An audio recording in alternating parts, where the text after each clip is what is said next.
Hey, what's up? This is Drake here. Let's come out with another Monster Hunter Wilds video. I was going to go over my, I guess you would say, perfected in-game dual blades build. Now, I didn't do Ardians except for on one set, which was the Thunder, and that's just because the Fulgur Anjanath tree, it doesn't go up to white sharpness, so it kind of just makes it, I mean, that's the only thing that's lacking, but I mean, if you didn't know, sharpness is a damage multiplier, so you lose like 10%, 5-10% damage not going to white sharpness. So it just made them not a good option. Now, Ardian are definitely the best, but it takes a lot of grinding to get there. So, and honestly, I haven't felt challenged enough to put forth that kind of time and effort to absolutely maximize the amount of damage I can get out of my weapons. So I just went with the best optional tree, except for the Guardian dual blades, and the best setup that I could get. And honestly, it turned out pretty good, so I thought I would put out a video here going over it right quick. And it's going to be the same armor set and basically the same skills through each set. Maybe a little variance between one another depending on the weapons. Now, this is my fire set. This is the Guardian Rathalos duels. Now, you could run the regular Rathalos, and they might, I think they are just a little bit stronger.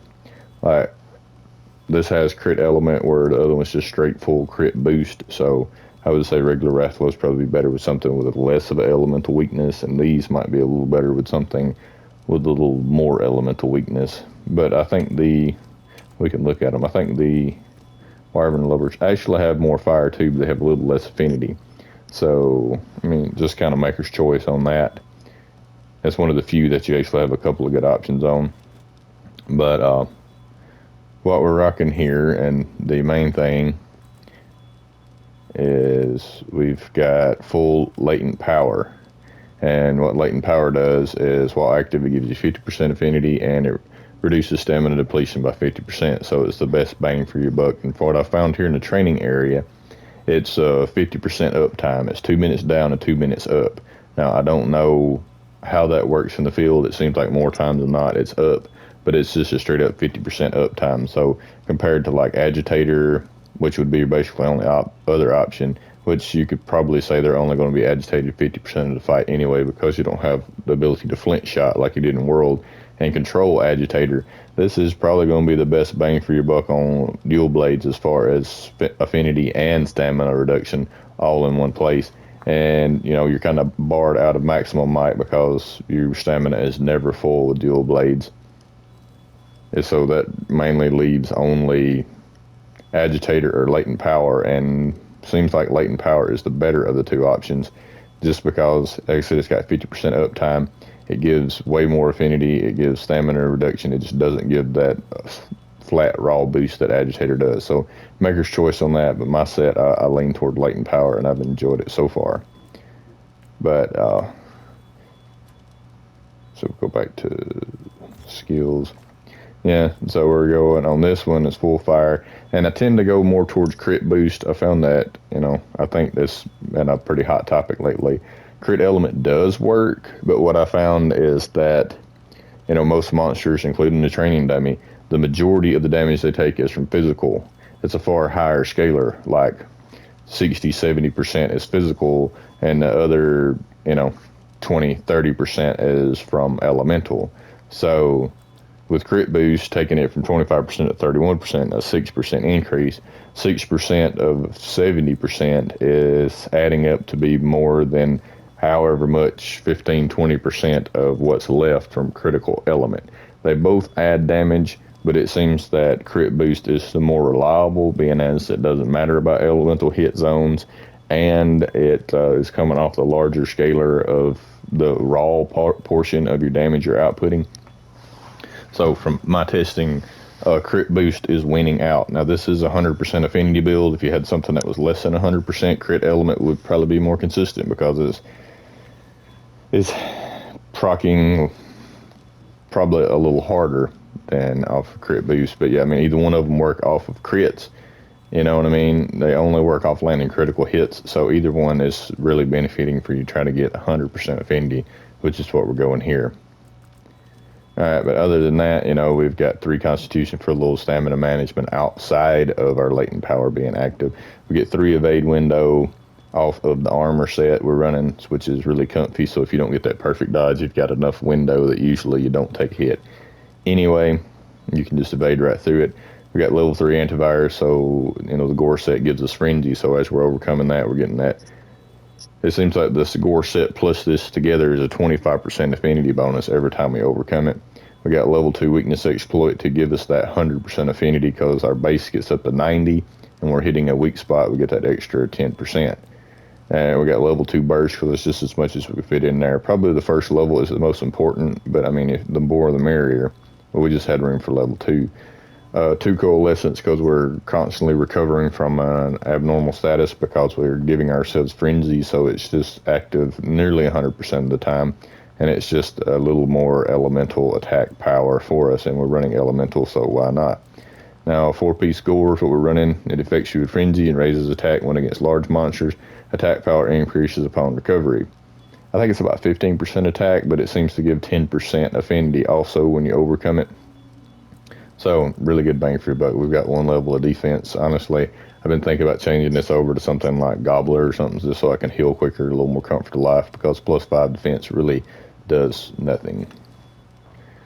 Alright, as far as armor pieces, like I said, we're rocking 4-piece gore, and the arms from Radal to get a 2-piece latent power. We're getting 2 latent power from our arms, 2 latent power from our charms, so we'll have to slot in 1 latent power to get full latent power out of the set. Now, you could run it however you want. You could do 2-piece gore.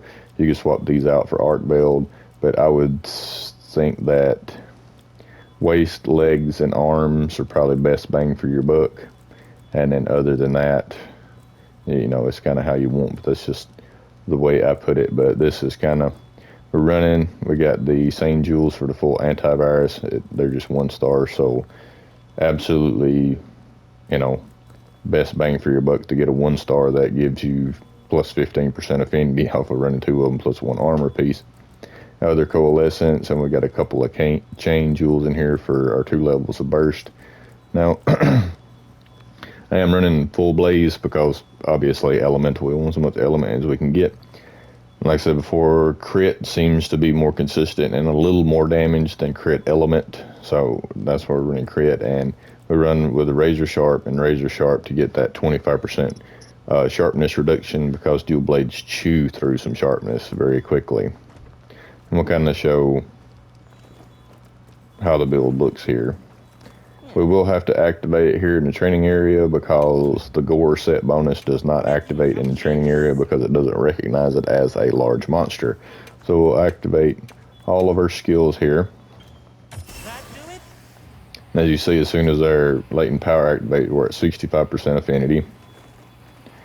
Now we attack enough to overcome the frenzy virus here. You can see a little bar above our health gauge there. Once the purple bar swaps over to blue, that means that you've overcome the frenzy virus, and now you're getting the benefits. So now we're getting the benefits. Now we're at 90% affinity, 318 element, 340 attack. And we get our other 10% affinity from weakness exploit because yellow hits give us that extra 10%. So now we're at 100% affinity. So as you can see, I judge it by the last 2 hits. Our last 2 hits are doing 105 each. I mean, that's some pretty decent damage output.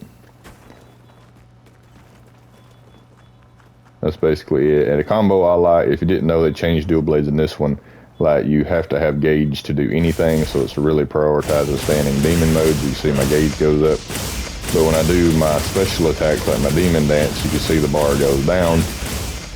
So I need to do a full combo to keep it up.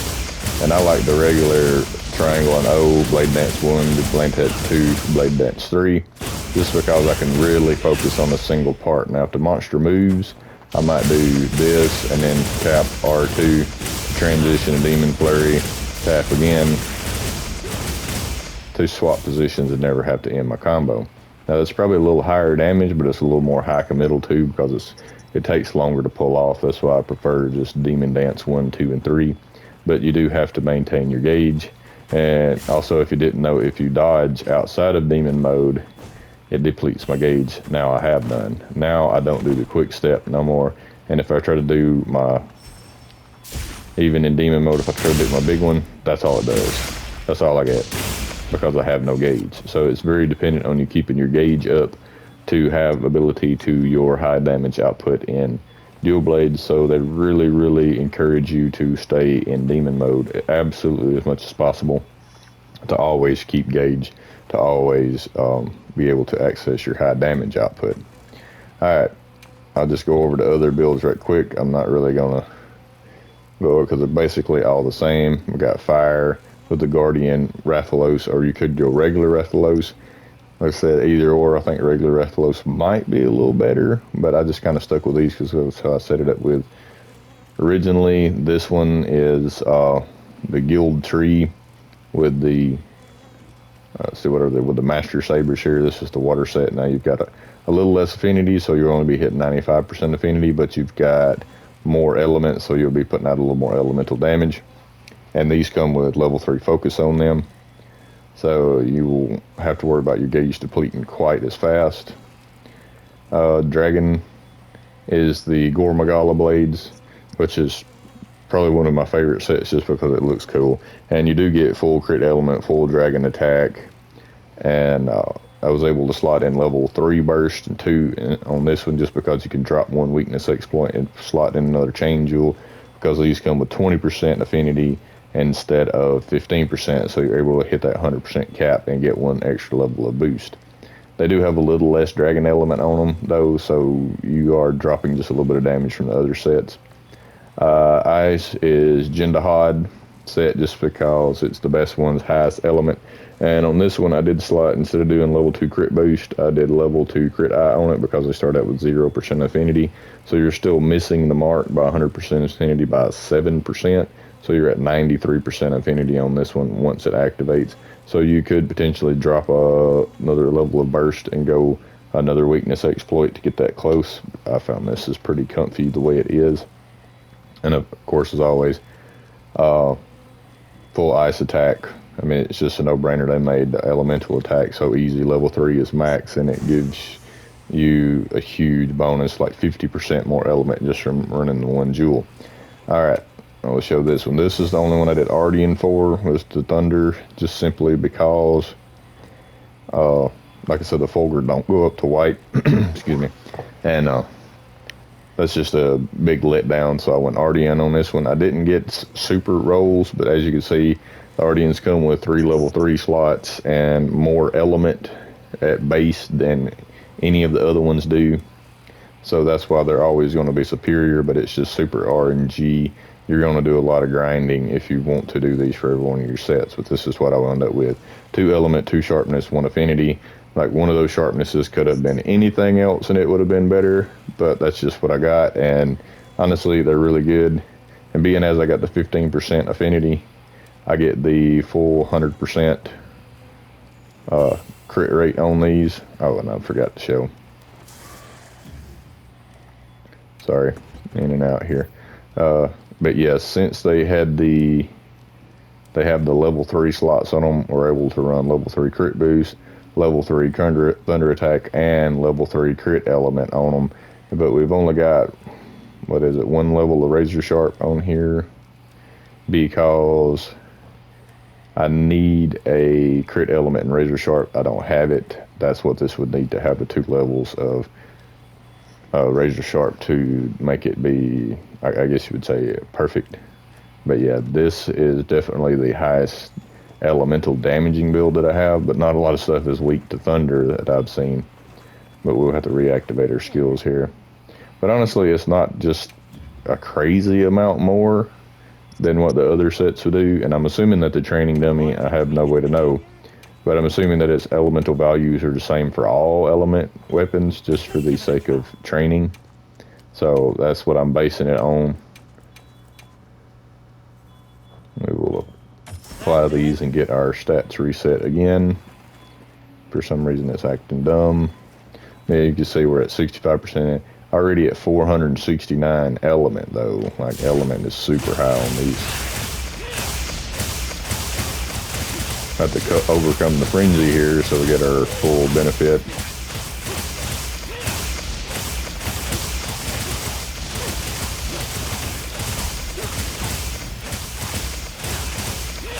See what we get on these last two. So I usually buy the last two hits.